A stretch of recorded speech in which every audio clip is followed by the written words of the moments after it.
E a gente já começou. E a gente vai começar essa conversa. Hoje, o nosso episódio é o episódio número 23. A gente está aí com uma convidada mais do que especial. E mais do que especial, porque ela acabou de deixar um banquete, um jantar de honra. Ela está em Lisboa, dentro de um programa que o COB desenvolveu, de levar atletas para reiniciar sua preparação em Portugal. Então, a Sara Menezes, campeã olímpica de judô em 2012 em Londres, que vai diretamente de Lisboa, com fome ainda, mas ela come pouco. Não, Tem deu fome, tempo. né? Só perdi a melhor parte, a sobremesa. Sara, primeiro de tudo, boa noite, obrigado por você ter aceitado o nosso convite. Boa noite, professor Edgar. Maravilhoso, é Professor, muito bom. professor Edgar é brincadeira. Sara, eu tenho o seguinte, eu quero uma coisa que a gente mate saudades, a gente conte um pouquinho da tua vida, fale um pouquinho das tuas expectativas, mas eu vou começar como eu tenho começado com as outras pessoas. Você é nascida em Teresina, dia 26 de março de 1990, você 90. recém completou 30 anos, né? Sim. E você tem uma característica já de saída que é espetacular. Eu sou de 29 de março, então nós somos arianos. Arianos. Somos, assim, o que tem de melhor. E o ariano, eu fui buscar aqui algumas informações que dizem o seguinte, que ele é dinâmico, ele é um... essas são astrologias. Quem acredita, Sim, acredita. sim. Quem não acredita, não acredita. São sinceros, fortes com a sua individualidade, às vezes eles aparecem até um pouquinho egoístas, mas tendem a ser alegres, extrovertidos, mas são bastante competitivos. Eu me enquadro. Podem preferir trabalhar sozinho, mas costumam ter um espírito de liderança bacana. Não se cansa com facilidade, sua disposição e resistência física podem ser invejadas, Verdade. direto para alcançar as suas metas, impaciente, não gosta muito gosta de regras, mas não gosta muito de ter aquilo limitado ao seu mundinho. No fundo É verdade. é uma criança desobediente, Verdade. mas com um bom coração e com a cabeça cheia de ideias de transformar o mundo. Quase nunca guarda rancor das pessoas, sempre olha para frente, sorri e agradece sempre o que recebe no dia a dia. É mais ou menos isso, Sara? Eu acho que me resumiu.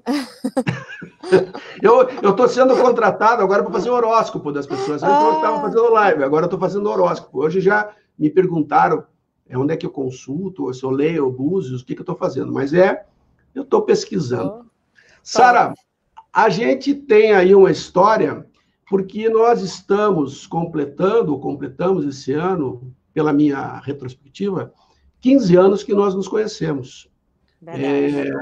E talvez as pessoas com quem a gente conversou nesses dias e que não são do esporte tenham percebido uma coisa muito importante, que é que os campeões ou as campeãs olímpicas, os medalhistas, os atletas olímpicos, são pessoas extremamente sensíveis, são extremamente carismáticos, são pessoas que a gente tem um acesso, lógico, respeitadas as dificuldades, porque os atletas normalmente estão em competição, concentrando-se que no período de preparação é mais difícil, isso é natural, isso não foi diferente quando você ganhou a medalha, porque eu lembro que eu dirigi o Crystal Palace e vocês estavam em Sheffield fazendo a preparação fora de Londres, inclusive, e lá vocês ficaram e criaram, como criaram no Rio de 2016, também uma concentração especial. Sim. Mas eu queria levar, Sara, fazer uma pergunta inicial e depois a gente vai falar sobre tua carreira. Um esporte basicamente dominado há muitos anos, porque nasceu no Japão, dominado por japoneses. E como é que é entrar nesse seleto grupo de vencedores e campeões olímpicos numa modalidade que hoje até tem visto nos últimos anos o Brasil como ponto de aprendizagem? Foi fácil? Foi difícil? Como é que você sentiu essa entrada nesse mundo onde que é basicamente dominado pelo Japão? Bom, Edgar, primeiramente, boa noite a todos os ouvintes, né, que está conosco aí, participando dessa live. Obrigado pelo convite. E o que eu posso falar que a vida nada é fácil. Na verdade, a gente procura alcançar o objetivo. E a gente procura o caminho teoricamente mais fácil. Mas o caminho ele não é fácil, ele é duro. E através de muito esforço, muita determinação, planejamento, a gente consegue alcançá-lo. Então, eu me dediquei muito jovem, com 9 anos de idade, participei de muitos treinamentos de campos internacionais, participei de muitas competições e, através de toda essa trajetória, eu conquistei o ouro olímpico em Londres. E lá foi sensacional. Você estar no meio da celebridade é muito bom, é muito positivo, é gostoso. E você se sente, assim, uma pessoa desejada no mundo. Então, eu fiquei muito feliz, muito brilhante, me senti uma guerreira e uma pessoa que possa representar, no meu caso, o lado feminino no esporte brasileiro. Eu me senti muito feliz por toda a determinação que eu tive, toda a minha carreira e as atitudes que eu tomei ao decorrer da minha carreira. Eu fiquei muito feliz, muito satisfeita mesmo. Mas o caminho, ele não é fácil. Ele é muito árduo, muito duro. Sara, eu separei uma frase aqui para você que eu achei que tinha a tua cara. É uma frase do Walt Disney, que fundou a Disney, já falecido. Ele tem uma frase que diz assim: eu gosto do impossível porque lá a concorrência é menor. Legal. Isso para você, eu separei para você e vou te dizer por quê. Quando a gente fala das dificuldades, e você falou das dificuldades e o caminho árduo, eu quero fazer uma retrospectiva que eu já tinha feito, porque você iniciou, ou pelo menos a gente se conheceu, nos Jogos Escolares da Juventude de 2005. Eu, como sou um cara visionário, eu tenho olho clínico para essas coisas. Eu premiei você lá em 2005, falei, menina, daqui a alguns anos você vai ser campeã olímpica. Eu tenho a foto. Verdade. Então, você tem a foto. Então, só que eu queria lembrar alguma coisinha para as pessoas, e eu peguei uns dados muito legais aqui. Você nasceu em Teresina, eu tive a oportunidade de, um determinado momento, visitar lá o local onde você treinava, que era tira o tatame, põe o tatame, tira o tatame, põe o tatame, com o seu técnico expedito, Sim. Com todas as dificuldades. E as pessoas, às vezes, não têm uma noção, Sara. E aí eu vejo aqui, ó, que hoje, você originária do Piauí, nascida em Teresina, uma cidade que tem aproximadamente 840 mil habitantes, o Piauí tem algo em torno de 3 milhões 190, 3 milhões e 200 mil habitantes. E você começa a imaginar como é que uma menina sai de uma cidade de 840 mil habitantes e ganha o mundo. E quando você olha o tamanho do mundo, e você vê pelos últimos dados que eu vi das Nações Unidas, são 193 países hoje filiados à ONU. Eu vi isso hoje também. São 211 milhões de habitantes, no Brasil são 5.570 cidades. E aí você vai para o mundo e tem países que consideram um agrupamento de 100 pessoas uma cidade, outras consideram com 200 pessoas uma cidade, a menor cidade do Brasil tem 800 habitantes, e você olha e vê que no total, se você considerar todos esses habitantes povoados que existem, são mais de 2 milhões e 500 mil cidades no mundo.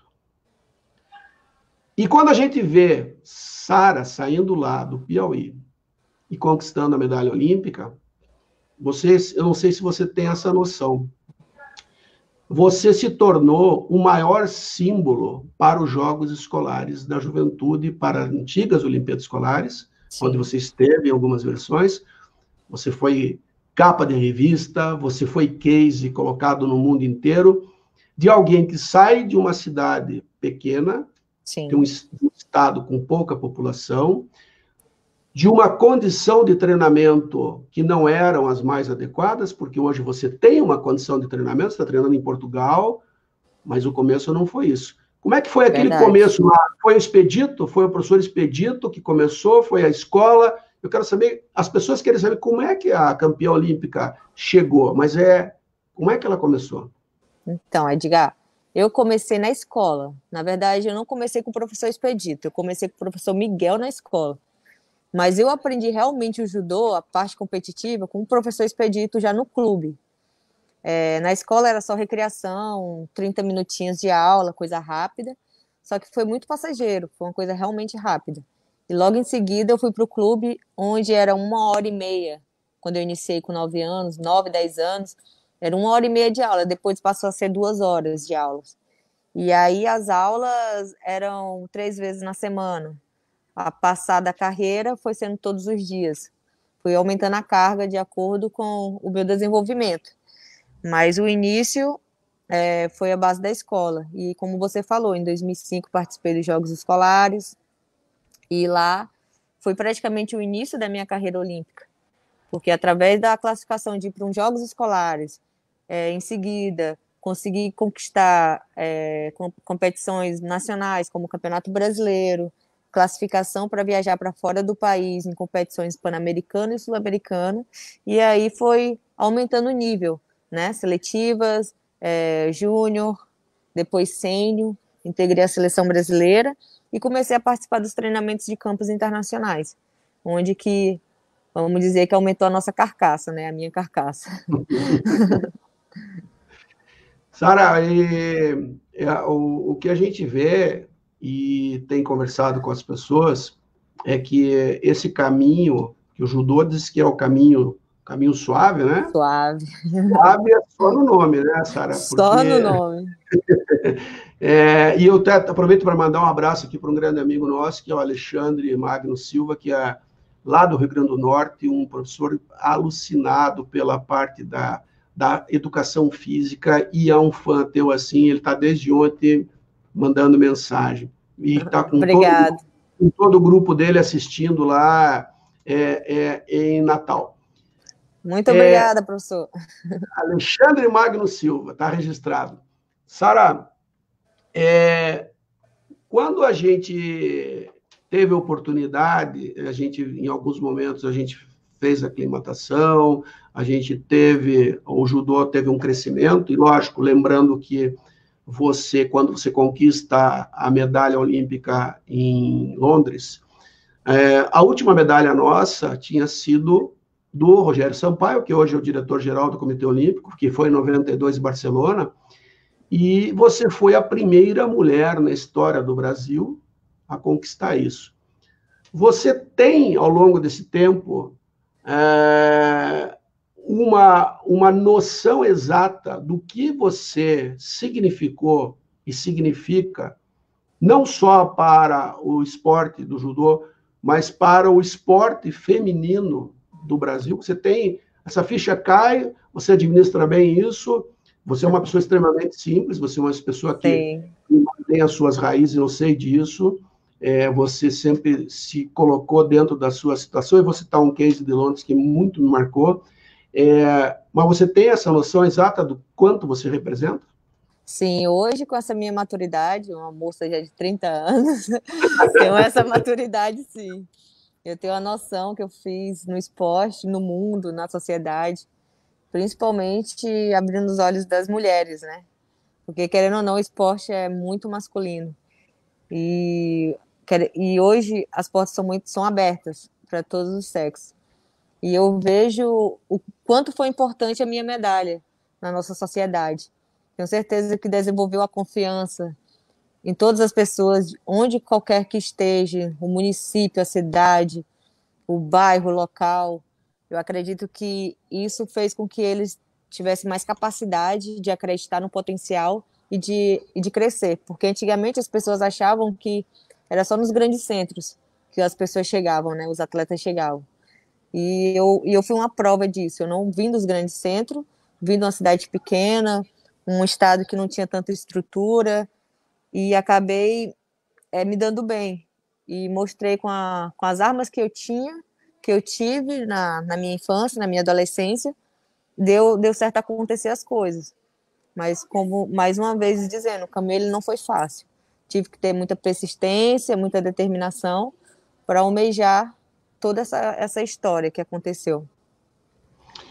Você, em várias oportunidades, já atleta de seleção, esteve presente como embaixadora dos Jogos, tanto os Jogos escolares, esteve também em Foz do Iguaçu, eu tenho até umas fotos tuas que foram feitas lá nas Cataratas, Sim, no ano que a gente fez os Jogos Universitários lá em Foz do Iguaçu. Mas uma coisa me chamou a atenção, e eu estava na coletiva de imprensa, quando você fala sobre a tua medalha olímpica, e num determinado momento, num pequeno grupo, as pessoas perguntam o que você gostaria de fazer depois dos Jogos, depois daquela medalha, e você diz que gostaria de retornar aos Jogos Escolares. E, efetivamente, você voltou, foi muito rápido, era setembro, Jogos em Poços de Caldas, e a gente tem as fotos também, que hoje eu publiquei, você talvez até um pouquinho maior, só que os meninos de 12 a 14 anos, segurando aquela tua medalha. Isso me marcou muito, porque quando eu digo que você não perdeu a tua essência, não perdeu a tua raiz, é exatamente nesse sentido. Você tratou as pessoas e os jogos escolares e as pessoas que estavam dentro do esporte exatamente da mesma maneira como quando você estava em Teresina ou quando você estava com uma medalha de ouro olímpica. Você tem a noção de que esse processo, e você falou agora, serviu de muitos exemplos. E quando a gente discute que as pessoas com pouca condição e com pouca conhecimento material, estrutura, consegue, porque estamos falando aqui de 2005, 2012, 7 anos, em 7 anos, teoricamente, se fosse um centro avançado de preparação, já se teria uma dificuldade. Mas se você não tiver pré-requisitos básicos da tua capacidade física, da tua capacidade de perseverança, e a resiliência é uma palavra muito usada, isso não aconteceria. Eu queria abordar um outro episódio aqui. Como é que se deu essa tua entrada para o mundo militar?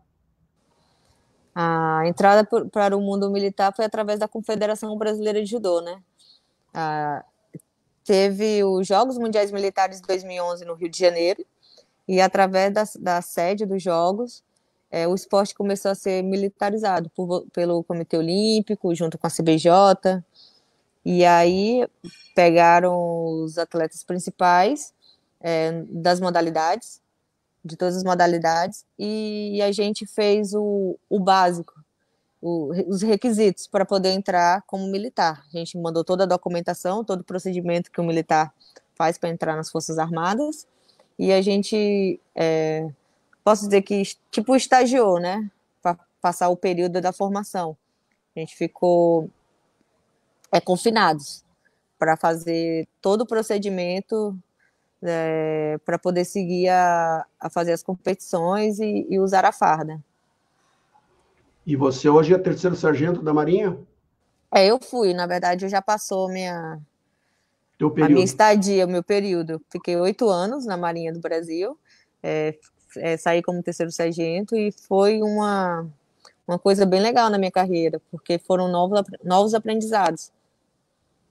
Eu lembro porque a gente, quando estava no Comitê Olímpico, se discutia muito isso, vários estudos foram feitos, que muitos dos países que tinham resultados olímpicos, ou que tinham expressão no mundo olímpico, tinham dentro das suas delegações um grande número de militares. Né? Isso, Rússia, República Tcheca, China, países onde os países têm.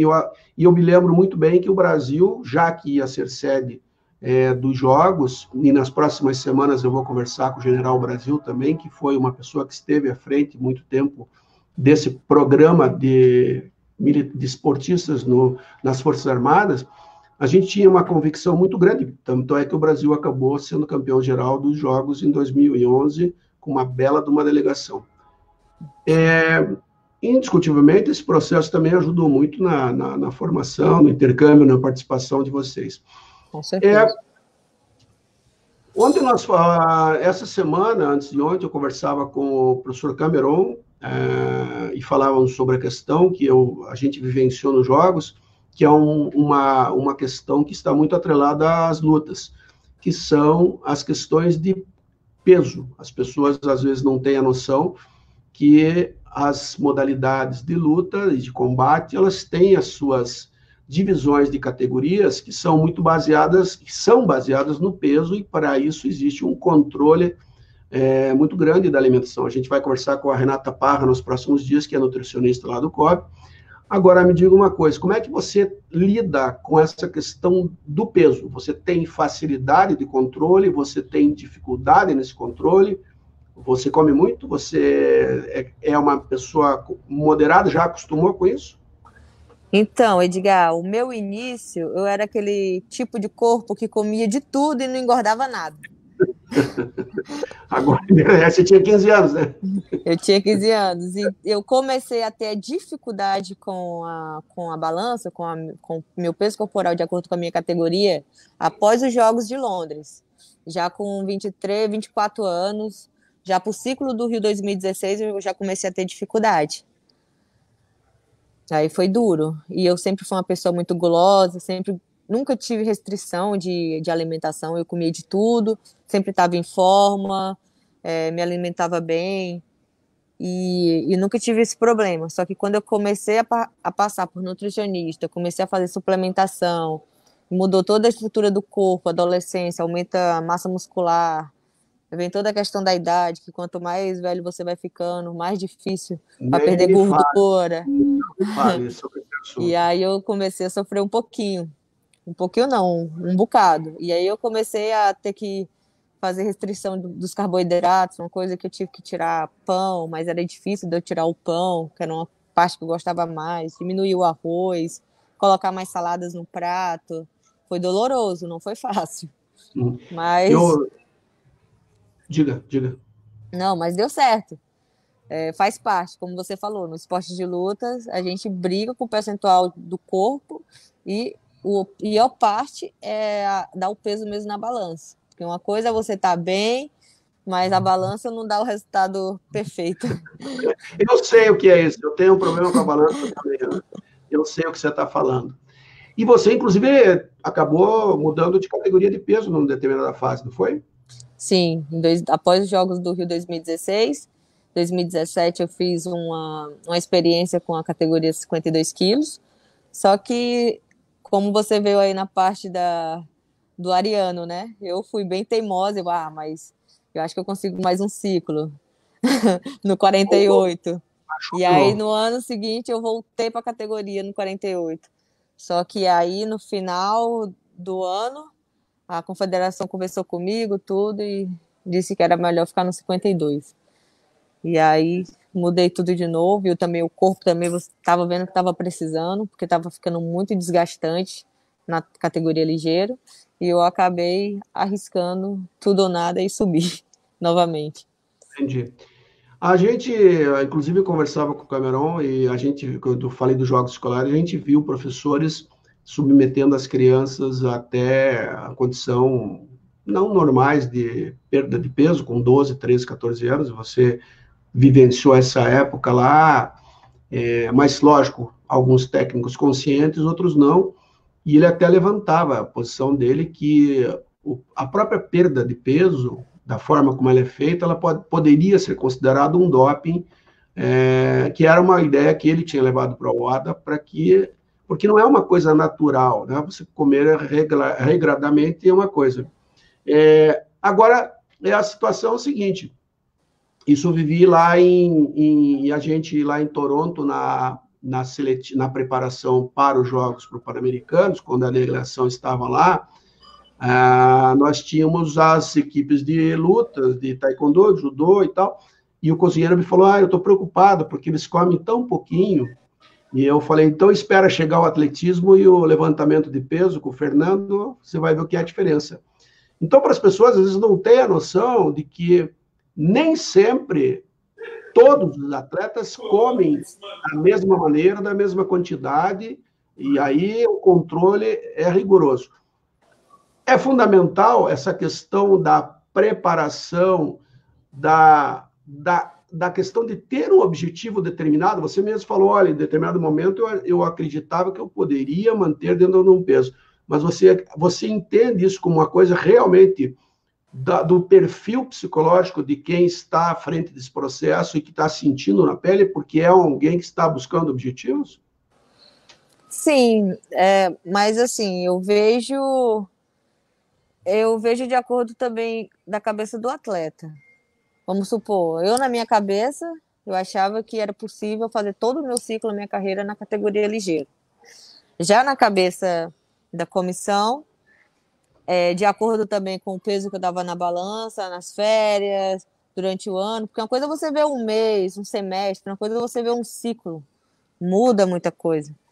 Então, eles achavam melhor para a estrutura do meu organismo, as coisas, todo o organismo funcionar corretamente, é subir uma categoria. E aí foi uma experiência que eu tive que ter, né? Mas eu preferi teimar para ver. E eu vi que estava sendo muito desgastante. E aí vem outros riscos, né? O atleta ele acaba ficando mal psicologicamente. Graças a Deus eu não tive esse problema, mas eu passei por momentos que dá para pensar de tudo de ruim que pode acontecer na cabeça do atleta.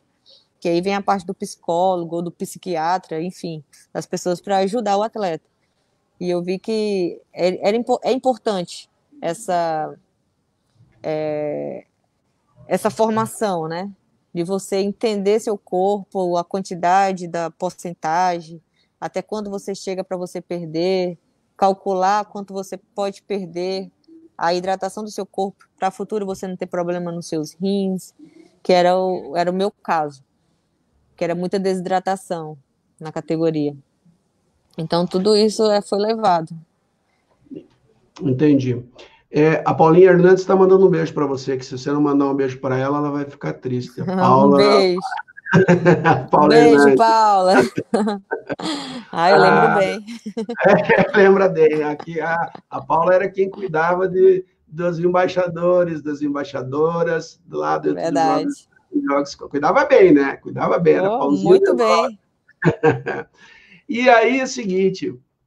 ontem eu falava com a Fofão, eu dei o exemplo do Phelps, dos Estados Unidos, da natação, e dizia o seguinte, que normalmente um atleta, ele tem um sonho de ir a uma Olimpíada. Depois que ele vai a uma Olimpíada, ele tem um sonho de conquistar uma medalha olímpica. Depois que ele conquista uma medalha olímpica, ele fala, mas eu queria uma de ouro. É verdade. O que faz um atleta ou uma atleta que já tem uma medalha de ouro perseguir, continuar e seguir no seu treinamento, que, como você já disse, é desgastante. O judô é uma modalidade que você sofre com os impactos, você sofre com as lesões, você sofre com as contusões no dia a dia, treinando 2 vezes por dia, fazendo banhos de imersão, de crioterapia para recuperação. O que faz esse campeão, esta campeã olímpica como você, no dia seguinte, dizer, não, mas eu vou treinar porque eu quero chegar e quero ir mais? Então, Edgar, eu aprendi uma coisa muito cedo com o professor Expedito, né? O professor que me treinou praticamente a minha carreira toda. E sempre quando eu voltava de uma competição, ele falava para mim, ontem foi bom, foi excelente, foi campeã, mas hoje é um novo dia. Então vamos começar tudo de novo. E quando eu fui campeã olímpica, eu tive esse mesmo pensamento. Hoje eu fui campeã olímpica, hoje eu sou uma campeã olímpica, mas amanhã é um novo dia. Então vamos começar do zero, tudo de novo. E isso eu levei a vida. Então essa foi a minha motivação, de todo dia reconquistar o mesmo caminho para alcançar aquele mesmo objetivo. Eu tenho uma teoria, não sei se você concorda. Você, quando você não era campeã olímpica, você corria atrás de alguém que você queria vencer. Quando você se tornou campeã olímpica, você corria de alguém que queria vencer você, é isso? Porque aí você passa a ser a pessoa a ser vencida, porque você entrou num rol de pessoas do mundo, que, como eu disse no início, dominada pelos japoneses, pelas japonesas, mas a gente passa a ser alvo. É isso mesmo? É verdade. E a gente procura fazer com mais perfeição. Porque, lógico, o judô se decide em milésimos de segundo, um movimento em falso, um movimento mal feito. E aí eu queria fazer uma pergunta.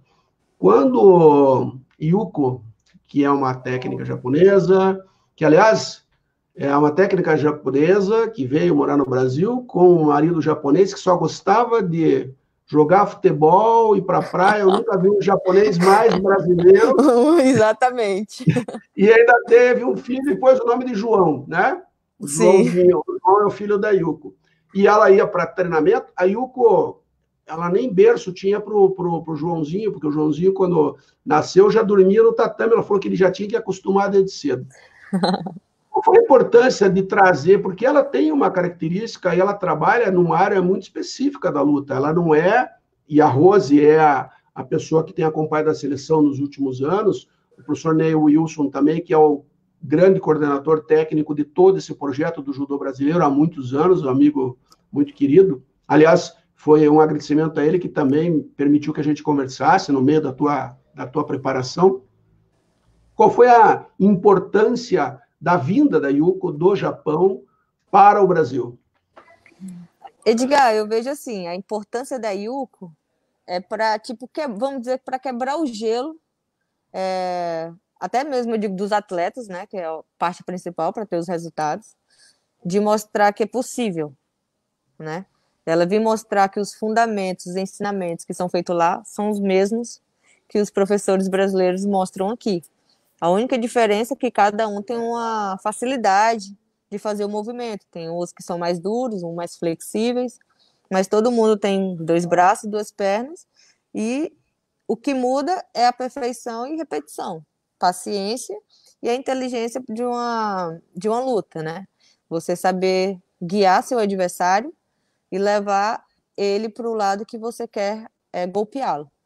Então, eu acho que essa é a grande diferença. E a Yuko, ela tem todos os fundamentos japoneses. E ela veio e trouxe esse estudo que ela aprendeu lá, ela trouxe para dentro do Brasil e passou essas instruções para a gente. Então, pequenos detalhes fazem grande diferença. E na hora de fazer a pegada principal, no caso do judô, a movimentação do ombro, a movimentação da pegada, isso fazia diferença, a altura da mão na gola. Então, pequenos detalhes fez grande diferença. Mesmo a gente participando de treinamentos de campo, tudo, nem todo mundo tem uma mesma percepção. Quando vem uma pessoa de fora e mostra os detalhes, muda completamente a visão e a forma de competir com os nossos adversários. Então, eu acredito que ela fez uma colaboração de grande importância nos fundamentos, mostrando para a gente.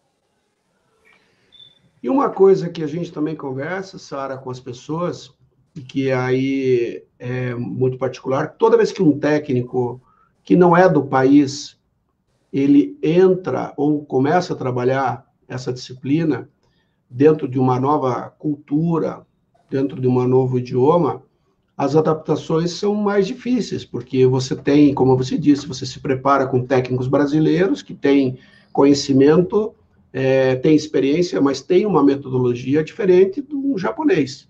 Agora, Verdade. você só consegue melhorar aprendendo, teoricamente, com os melhores. E ela me chamou a atenção, e aí eu acho que tem contribuições só na parte, não só na parte física. Ela, nos primeiros meses no Brasil, ela já estava escrevendo e-mails para o Comitê Olímpico em português.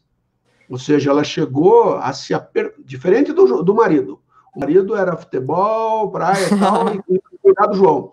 Mas ela, a forma dela de disciplina e a forma dela de perseverança dentro dos objetivos, porque ela queria rapidamente se comunicar e queria estar efetivamente ajudando. Você acha que isso também foi fundamental nesse processo da adaptação dela ao Brasil? Porque a comida é diferente, as pessoas são diferentes, o idioma é diferente, ela está longe do país, longe da família. Pô, com certeza, mas é aquela coisa, assim, é muito pessoal. Ela ama aquilo, o esporte. E ela vindo para um país que mesmo não sendo berço, mas tem uma grande referência dentro da modalidade, o judô, ela se sentiu também uma guerreira, né? E para ela se sai muito vitoriosa de fazer essa transação e de conseguir fazer uma transformação no judô brasileiro, ser também uma potência junto com o Japão. Você acha que hoje, na tua opinião, nós já construímos um caminho e somos uma referência mundial também? Porque o Japão veio várias vezes fazer camping no Brasil, fomos convidados várias vezes a fazer aclimatação, a delegação brasileira já esteve algumas vezes em campos de treinamento lá próximo a Tóquio, já se preparando para os Jogos Olímpicos. Hoje nós somos efetivamente considerados uma referência e uma nação a ser batida no judô? Eu tenho certeza que sim, Edgar. Tenho certeza que sim. O judô brasileiro, ele é muito forte, tanto na equipe masculina como na feminina. Todos nós temos potencial de conquistar uma medalha, de estar sempre no pódio. Isso é até bem cobrado da gente, de tanto a gente ter conquistado esse espaço. E eu acho que o que falta mesmo é a mente dos atletas. Eles confiarem mais e colocar isso na prática, né? Que às vezes fica muito no psicológico e esquece de aplicar. O nervosismo bate e não funciona. Aí dá uma desconectada no desconecta, é verdade. Mas tem potencial, muito. Tá. E aí, vamos falar um pouquinho do que você está fazendo aí em Lisboa agora. Você está em Lisboa, né? Sim. Na verdade, a gente está em Coimbra. Coimbra, próximo, então em Coimbra. Qual é o número de pessoas que estão aí hoje, mais ou menos, se você sabe? Você tá com o judô, eu sei que você está com a ginástica. Nós vamos conversar com a Natália Gaudio, que é da ginástica rítmica, nos próximos dias. Vamos conversar também com o Marcos Goto, que é o técnico campeão olímpico, com o Arthur Zanetti, no mesmo ano que você foi campeã em Londres, o Arthur também, né? Ganhou o ouro olímpico. Como é que está essa preparação? Quantos dias vão ficar por aí? Como é que está o ambiente e o trabalho? Então, quando nós chegamos em Lisboa, nós fomos para Rio Maior, onde está todos os esportes brasileiros. E no início, passamos 3 dias, né, a partir de fazer os testes do Covid, tudo, refazer, porque na verdade, quando a gente saiu do Brasil, nós fizemos, para embarcar tem que ter com teste negativo. E quando chegamos aqui, para nossa segurança do voo, tivemos que refazer o teste novamente. E aí a equipe do judô veio com 28 atletas, viemos para Coimbra, 1h30 de Lisboa. E nós vamos ficar aqui, no total, 45 dias. Acredito que vai ser 42 dias aqui em Coimbra. Então, a gente começou nossas atividades 2 dias depois que saiu os testes. E agora a gente está retornando a fazer o que a gente gosta, né? O específico no tatame. Que devido à pandemia a gente não estava conseguindo fazer isso no Brasil. Só estava conseguindo fazer treinamento em casa. E agora a gente está começando a voltar à realidade, rotina de atleta. Acordando todo dia de manhã cedo, fazendo treinamento específico. E aí volta para o hotel, almoça. E à tarde a gente faz o treino físico. Ao decorrer da semana, a gente vai aumentando a parte específica e vamos ver como vai ser essa periodização. Esse período, lógico, de pandemia é um período complicado, principalmente porque o judô exige, como você disse, você tem que estar em contato com o seu adversário, muito próximo dele, inclusive, né? Sim. E também as questões de luta de chão, que você tem muita luta que se desenvolve no chão, onde as pessoas estão correndo algum risco se não tiver efetivamente uma preparação adequada. E, lógico, a gente conseguiu uma excepcionalidade de colocar a delegação brasileira dentro do país Portugal, por um trabalho entre os comitês olímpicos do Brasil e de Portugal, para criar uma excepcionalidade onde os atletas foram classificados como pessoas que estariam trabalhando e que tinham necessidade de estar lá para retomar seus treinamentos. Nesse processo, alguma mudança mais sensível dentro do treinamento em função dessa pandemia, recomendações, até porque tem pessoas do judô nos ouvindo aqui, algumas medidas que foram adotadas pela seleção brasileira ou pelo Comitê Olímpico, pela parte médica, que você percebeu como uma diferença que pode servir de exemplo para outras crianças e outras pessoas que estão praticando o judô? Ah, com certeza, tem muitas. Primeiramente, como nós sempre estamos suados, então, todos os dias, acabou o treino, tomar banho, sai da área do tatame para beber água, colocar máscara, lavar as mãos no banheiro, volta para o tatame. E a parte de higienização, né? Tomar banho, lavar sempre as roupas, não repetir a roupa. Normalmente, antes a gente botava no sol para voltar para treinar com kimono. Aqui não, está sendo lavado em cada treino. A gente trouxe 4 kimonos. Está sendo lavado os kimonos e a gente vai alternando os kimonos para estarem todo o tempo limpo. E em 15 em 15 dias, no caso nós que estamos em contato, como você falou, a gente está refazendo o teste do Covid, tanto da narina como do sangue, para justamente estar vendo como está o nosso corpo. Mas em termos da higienização, é sempre se manter limpo, né? Onde tocar, quando vamos fazer o treino físico, a gente limpa o aparelho antes, usa o aparelho e limpa no final, para que outro atleta que venha fazer atividade está próprio. E sempre no final das atividades, aí no banheiro, lava as mãos, e quando chega no quarto, fazer toda a troca da roupa, colocar para lavar, e tomar o banho, higienizar todo o corpo, e assim todos os dias a gente vai tendo esses cuidados devidos. Uma curiosidade, porque eu também, em Santiago, tivemos essa situação, né? As pessoas nem sempre têm o conhecimento, parece uma coisa simples lavar o kimono, né? Primeiro que se não tiver alguma forma especial de lavar, uma máquina especial, enfim, conforme a lavagem, esse kimono pode encolher também, né? E eu lembro que a gente tinha uma dificuldade muito grande, porque normalmente o que o atleta faz? Ele usa, como você disse, colocava na janela do hotel, no sol, em algum lugar, e não lavava esse kimono exatamente com essa preocupação. Então, isso também é um outro cuidado que a gente teve que tomar em algumas delegações brasileiras, era da preparação de como lavar esses kimonos ou de como secá-los de forma mais natural. Em hotéis que a gente foi, tivemos que fazer um cercado ao ar livre para deixar ele no sol e para poder... Melhor opção. Porque, vou falar a verdade, viu? Eu não queria tocar nesse assunto, mas um kimono usado complicado. Muitos dias sem ter sido lavado, ele não é uma coisa das mais simpáticas e agradáveis, né? Com certeza. Saraí, você tem um processo de classificação para Tóquio, como é que está esse caminho ainda? Vocês estão bem duro. Vocês estão numa prévia, uma preparação, lógico, a mudança dos Jogos Olímpicos para o ano que vem, ele cria um ano de diferença a mais, ou seja, você fica um ano mais velha nesse processo. Vocês estão indo para um país que é o berço do Japão e que não admite, ou não vai admitir, perder em casa. Esse caminho, como é que ele vai acontecer daqui até lá para você especificamente? Edgar, sinceramente, eu não consigo lhe responder o caminho até lá, por conta da pandemia.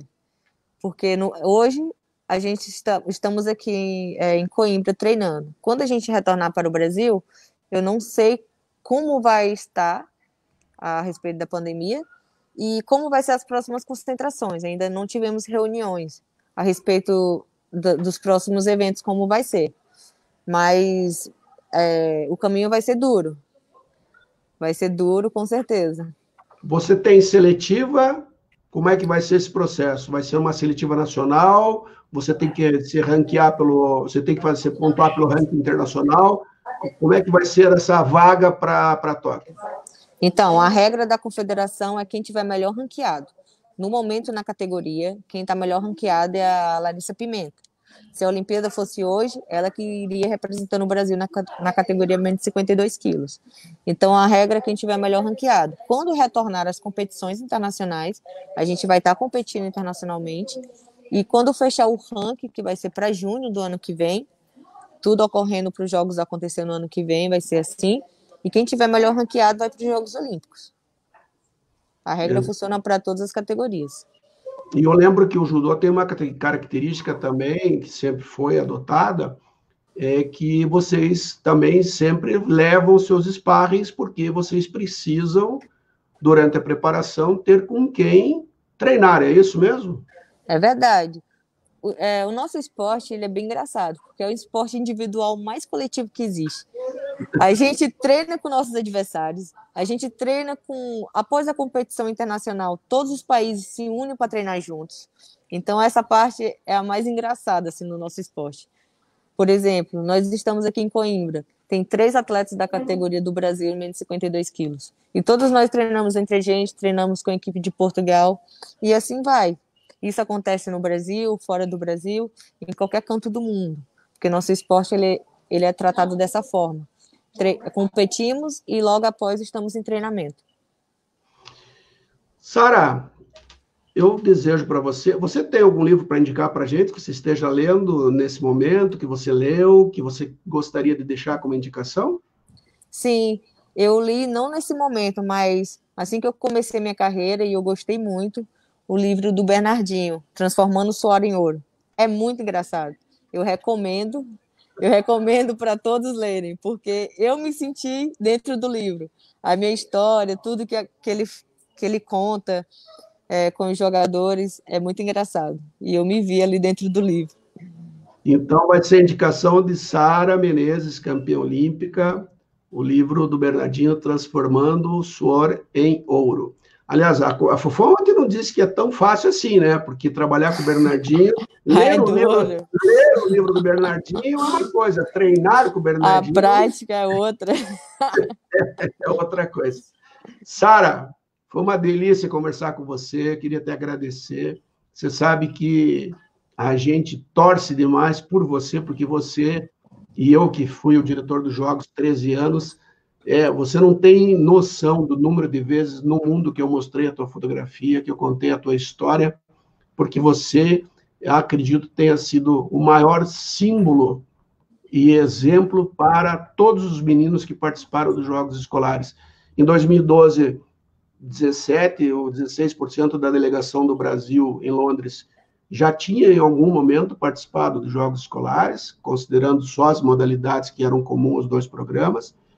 Em 2016, esse número de percentual passou de mais de 24% de atletas que foram participantes dos Jogos Escolares, e você foi a pessoa que abriu esse caminho, sendo considerada a melhor atleta do Brasil. Tenho fotos tuas recebendo o Prêmio Brasil Olímpico lá no Rio de Janeiro. Tenho uma história, e você merece e continua merecendo toda a nossa torcida, nosso carinho, porque você sempre foi carinhosa com os jogos e carinhosa com a gente, tá bom? Quero te agradecer e deixo aí para você, para que você faça seus agradecimentos. Paulinha está mandando beijo, Ivete, pessoal do Jogos Escolares, todo mundo aqui mandando beijo. Beijo, Paulinha, beijo. Beijo a todos. Gelson, Edgar, só tenho que agradecer, eu sou muito grata pelo esporte na minha vida, por você ter existido também no meio da minha trajetória. Eu só tenho que agradecer a todos que estevem comigo e agradecer a todos os ouvintes, né? É sempre bom estar contando história, uma motivação a mais para a gente estar crescendo juntos e estar realizando sonhos, que é o que todos nós queremos. Sonhar é muito gostoso e realizar melhor ainda. Então, eu sou muito grata. Tudo que eu fiz, tudo que eu conquistei, tanto para mim como para nós dentro do esporte. E agora você tem que dormir, porque já passa aí das... Tá chegando às 11. Chegando às 11. Eu nem daqui a pouco vai passar conferindo, você está dormindo. E amanhã tem treino cedo. Um beijo. Beijo. Beijo, querido. Até. Obrigado. De nada. Beijo.